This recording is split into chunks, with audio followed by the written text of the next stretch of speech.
Speech ഉണ്ടായിരുന്നു, very sweet speech. ആ speech ഒന്ന് രണ്ടുപേരും ഒന്ന് പറയൂ. അത് ആക്ച്വലി ഞാൻ നേരത്തെ പറഞ്ഞ പോലെ തന്നെ, ഞാൻ പറഞ്ഞല്ലോ എൻ്റെ ലൈഫിൽ ഒരുപാട് പ്രശ്നങ്ങളും കാര്യങ്ങളൊക്കെ ഉണ്ടായിരുന്നു. അപ്പോൾ ഈ ലവ് ലൈഫ് ഒക്കെ എനിക്കില്ല എന്ന് വിചാരിച്ചതൊക്കെ ആയിരുന്നു. പക്ഷേ കൂടെ നിന്നിട്ട് ഞാനും അത് ഡിസേർവിങ് ആണ്, എനിക്കും വേണം, എനിക്കൊരു ലൈഫ് വേണം, എനിക്കും പറ്റും, സ്നേഹിക്കാൻ ഒരാൾ വേണം, ട്രൂ ഈ ലവ് ലൈൻ എന്താണ്. വളയ്ക്കാൻ വേണ്ടി മാത്രമല്ല ഞാൻ പറഞ്ഞത്, I actually meant it for him. ഇപ്പൊ ഞാൻ അല്ലെങ്കിൽ വേറൊരാൾ, ആ സമയത്ത് ഞാൻ അല്ലെങ്കിൽ വേറൊരാൾ വേണം പാച്ച്മെന്റ് ലൈഫിൽ, you deserve love, you need to experience it, നിനക്ക് അതിനുള്ള എല്ലാ റൈറ്റ്സും ഉണ്ടെന്നൊക്കെ പറഞ്ഞു കൊടുത്ത് വളയ്ക്കാൻ വേണ്ടി മാത്രമല്ല കേട്ടോ. ഞാൻ അറിയാതെ വളഞ്ഞു അത് കേട്ടിട്ട് സോറി, അത് കേട്ട് ഞാൻ അറിയാണ്ട് വളങ്ങി പോയി, സോറി കേട്ടോ. My mistake, I am sorry അളിയ. അപ്പൊ അങ്ങനെ കാര്യങ്ങൾ ഞാൻ കാരണം എല്ലാവർക്കും എക്സ്പ്രസ് ചെയ്തിട്ട് ഞാൻ ആദ്യമായിട്ട് അത് പറയാൻ പോവാണ്. അപ്പൊ അപ്പോഴും ആൾക്കാർക്ക് മനസ്സിലായില്ല എന്താ പറയാൻ പോകുന്നത് ആദ്യമായിട്ട്. പക്ഷെ ഈ ഐ ലവ് യു എന്നാണ് ആദ്യമായിട്ട് പറയാൻ പോകുന്നത് കേട്ടപ്പോ എല്ലാവരും ഒരുമിച്ച് ഷോക്കായി. ഞാൻ അപ്പോഴാണ് പറയുന്നത്, with that ring I did that and we went inside, sign. കല്യാണം കഴിച്ചു, സന്തോഷമായിട്ട് ജീവിക്കുന്നു. ഓക്കെ, അപ്പൊ നമുക്കാണെങ്കിൽ സന്തോഷത്തിന് കുറച്ചും കൂടെ ഒന്നൊരു മധുരം കൂട്ടാൻ വേണ്ടിയിട്ട് അടുത്തൊരു സെഗ്മെന്റിലേക്ക് പോവാണ്. ഈ സെഗ്മെന്റിന്റെ പേരാണ് മെയ്ഡ് ഫോർ ഈച്ച് അതർ. എന്താണ് മെയ്ഡ് ഫോർ ഈച്ച് അതർ? അപ്പൊ ഞാനാണെങ്കിൽ കുറച്ച് ക്വസ്റ്റ്യൻസ് വെക്കും. ഞാൻ എൻ്റെ ബുക്കും ഒരു നോട്ട് പാഡ് തരും. അതിനകത്താണെങ്കിൽ ഞാൻ ചോദിക്കുന്ന ക്വസ്റ്റ്യനിൽ രണ്ടാളും അങ്ങോട്ടും ഇങ്ങോട്ടും കാണിക്കാണ്ട് ആൻസർ എഴുതണം. ലാസ്റ്റ് നമ്മൾ നോക്കും. Okay, ready? റെഡി. ഓക്കെ, അപ്പൊ ഞാൻ സ്പെഷ്യലായിട്ട് നിങ്ങൾക്ക് ഒരു സാധനമൊക്കെ കൊണ്ടുവന്നിട്ടുണ്ട്. എവിടെ പോയി? സോറി ട്ടാ.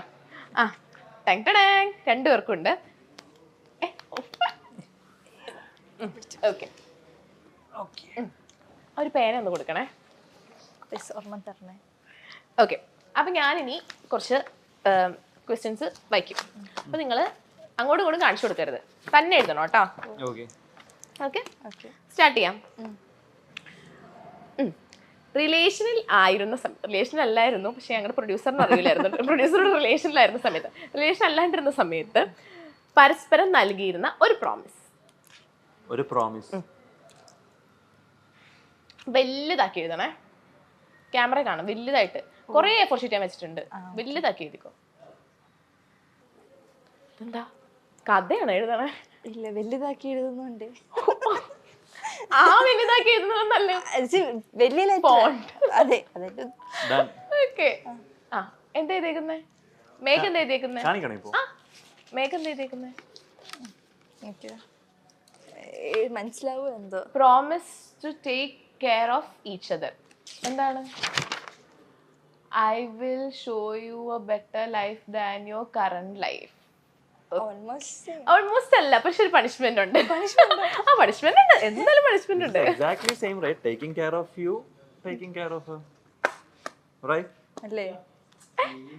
മീനിങ് ഒന്നാണ്, എന്നാലും എനിക്ക് പണിഷ്മെന്റ് തരണം. അതിനു വേണ്ടി നിങ്ങൾ ഒരു പണിഷ്മെന്റ് എടുത്തേ പറ്റൂ. ഞാൻ കുറെ പണിഷ്മെന്റ് ഉറക്കം വെച്ചിരുന്നൊക്കെ കണ്ടുപിടിച്ച് വന്നിട്ടുണ്ട്. Okay, okay. ഞാനാണെങ്കിൽ ഇതൊരു മ്യൂസിക് സെഗ്മെന്റ് ആട്ടോ. അപ്പൊ ഞാൻ ചില റൊമാൻറ്റിക് സിനിമ നെയിംസ് ആക്ട് ചെയ്ത് കാണിക്കും. അപ്പൊ അത് നിങ്ങൾ പറയണം. വല്ലാത്തൊരു പണിഷ്മെന്റ്. ഞാൻ കുറച്ച് സിനിമയുടെ പേര് ഇങ്ങനെ ആക്ട് ചെയ്ത് കാണിക്കും, അപ്പൊ നിങ്ങൾ കണ്ടുപിടിക്കണം. സിമ്പിളാ. ഓഫ്, വല്ലാത്ത ഇത് എനിക്കുള്ള പണിയാണ്. ഇടക്ക് സ്വന്തം ടാലന്റും സ്കില്ലൊക്കെ ആരെങ്കിലും എന്നെ സിനിമയിൽ അഭിനയിക്കാൻ വിളിച്ചാലോ, എങ്ങാനും ബിരിയാണി വിളമ്പിയാലോ. അതെ, ഫസ്റ്റ് വൺ. എനിക്കറിയത്തില്ല, ഇത് കാണിച്ചതാണോ? അല്ല, ഇത് ശരിക്കും അല്ല. ഞാൻ തരാം. 3 വേർഡ്സ് ഉണ്ട്. മിഡിൽ വേർഡ് രണ്ടുപേരുണ്ട്. ഞാൻ മാത്രം. ഗേള്, പെണ്ണ്, മേഘ.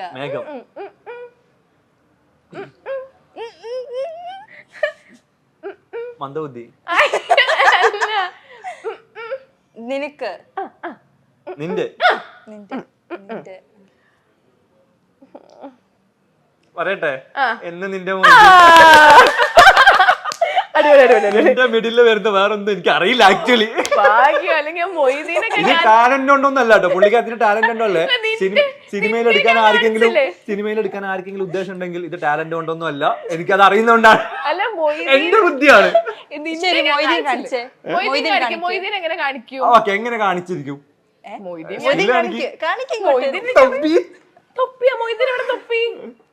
ഒരു മുസ്ലിം നെയിം ആണെന്ന് കാണിക്കാം. അന്ന പിന്നെ ഉസ്മാൻ ആയിക്കൂടെ? അപ്പൊ ഇന്ന് നിന്റെ ഉസ്മാൻ ആർക്കാ പരാതി? അല്ലെ, ആർക്കാ പരാതി? പരാതിയുണ്ട്, ഞങ്ങൾക്ക് പരാതിയുണ്ട്. നീ മൊയ്തീൻ കാണിച്ചിട്ട് പോയാ മതി. മൊയ്തീൻ കാണിച്ചിട്ട്, അതെ.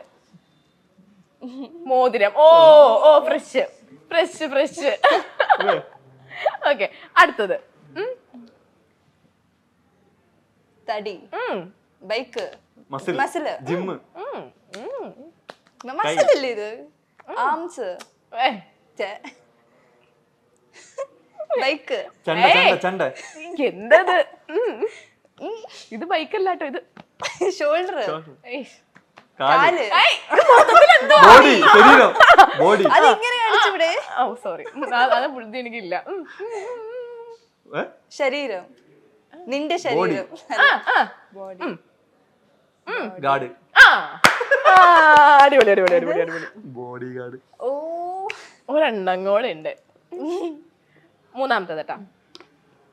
ഉറങ്ങി, ഉറങ്ങി, ഡ്രീം, കനവ്, ഡ്രീം, സ്വപ്നം,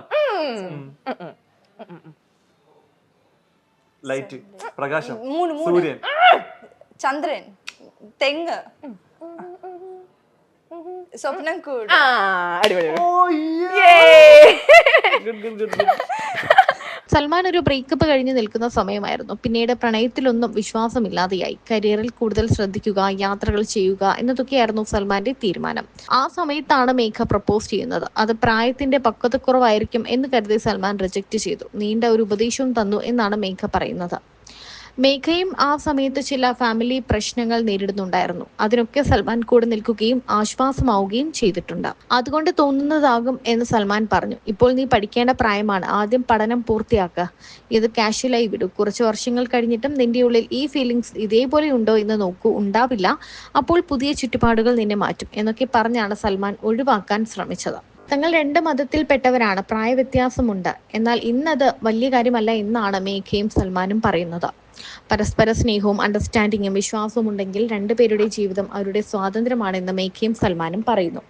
അതേസമയം മേഘയ്ക്ക് സൽമാനോട് ഒരു താല്പര്യമുണ്ട്, ഒരു ഇഷ്ടമുണ്ടെന്ന് മേഘയുടെ വീട്ടിൽ അറിയാമായിരുന്നു. ഈ രണ്ട് വീട്ടുകാർക്കും ഇങ്ങനെ ഒരു വിവാഹത്തോട് താല്പര്യമില്ലായിരുന്നു. എന്നാൽ കൂടി മേഘയുടെ അച്ഛൻ വിവാഹ സമയത്ത് രജിസ്റ്റർ ഓഫീസിൽ എത്തി അനുഗ്രഹിച്ചു എന്നും ഇവർ പറയുന്നുണ്ട്. വിവാഹ സമയത്ത് ആരാണ് ഈ വിളിക്കാതെ വന്നത് എന്ന് നോക്കിയപ്പോഴാണ് മേഘയുടെ അച്ഛനാണെന്ന് മനസ്സിലായത്. നിങ്ങൾ എന്തായാലും ഇങ്ങനെ ഒരു തീരുമാനത്തിലോട്ട് എത്തി, അവളെ പൊന്നുപോലെ നോക്കണമെന്നാണ് മേഘയെ ഏൽപ്പിച്ചുകൊണ്ട് മേഘയുടെ അച്ഛൻ സൽമാനോട് പറഞ്ഞത്. തന്റെ വീട്ടിലും എതിർപ്പുകൾ ഉണ്ടായിരുന്നു എന്ന് സൽമാൻ പറയുന്നു. എന്നാൽ പിന്നീട് തന്റെ അമ്മ വിളിച്ച് സംസാരിച്ചു, മെസ്സേജ് അയച്ചു. അങ്ങനെ ഓരോ ദിവസം കഴിയുന്തോറും ഇതിനെല്ലാം മാറ്റം വരുമെന്നും കോൺഫിഡൻസോടെ ഇരുവരും പറയുന്നുണ്ട്. 2021 22 എന്ന് കൃത്യമായി ഓർമ്മയില്ല. അന്ന് മേഘയുടെ 18ാം പിറന്നാളായിരുന്നു. ആ ദിവസമാണ് സൽമാനോട് പ്രപ്പോസ് ചെയ്തതും നിരസിച്ചതും. ഞാൻ പ്രണയിക്കാൻ യോഗ്യനല്ല, എനിക്കത് ലക്കില്ല എന്നൊക്കെ പറഞ്ഞ് നിരസിച്ചു. എന്തൊക്കെ പറഞ്ഞാലും എനിക്ക് എൻ്റെ പ്രണയത്തിൽ വിശ്വാസമുണ്ടായിരുന്നു. അത് ഞങ്ങളെ ഒന്നിപ്പിക്കുമെന്ന് വിശ്വസിച്ചു എന്ന് മേഘ പറയുന്നു. 2 വർഷം കാത്തിരുന്നു, അവസാനം എങ്ങനെയൊക്കെയോ വളച്ചു എന്നാണ് മേഘ പറയുന്നത്. മിഡിരണ്ടിലും എന്ന സീരിയലിൽ നിന്ന് സൽമാൻ പിന്മാറേണ്ടി വന്നൊരു സമയമുണ്ടായിരുന്നു. ഇമോഷണലി തന്നെ ഒരുപാട് കരയിപ്പിച്ച സംഭവമായിരുന്നു അത്. സീരിയലിൽ നിന്നും മാറി നിന്നപ്പോഴും മേഘയുടെ പ്രണയം ശക്തമായിരുന്നു. ഓക്കെ, അത് സീരിയസ് ആണെന്ന തോന്നൽ ഉള്ളിൽ വന്നപ്പോൾ സുഹൃത്തിനോടാണ് ആദ്യം പറഞ്ഞത്. അതിനുശേഷം മേഘയോട് ശരി കല്യാണം കഴിക്കാം എന്ന് പറഞ്ഞു. അപ്പോഴും പ്രണയം സ്വീകരിച്ചോ എന്ന ചോദ്യത്തിന് മറുപടി നൽകിയില്ല. ഫോർമലായി ഒരു ഐ ലവ് യു പോലും പറഞ്ഞില്ല. കല്യാണത്തിന്റെ മണിക്കൂറുകൾക്ക് മുൻപാണ് നിന്റെ പ്രണയം ഞാൻ സ്വീകരിക്കുന്നു എന്ന തരത്തിൽ ഔദ്യോഗികമായി പ്രപ്പോസ് സ്വീകരിച്ചത്.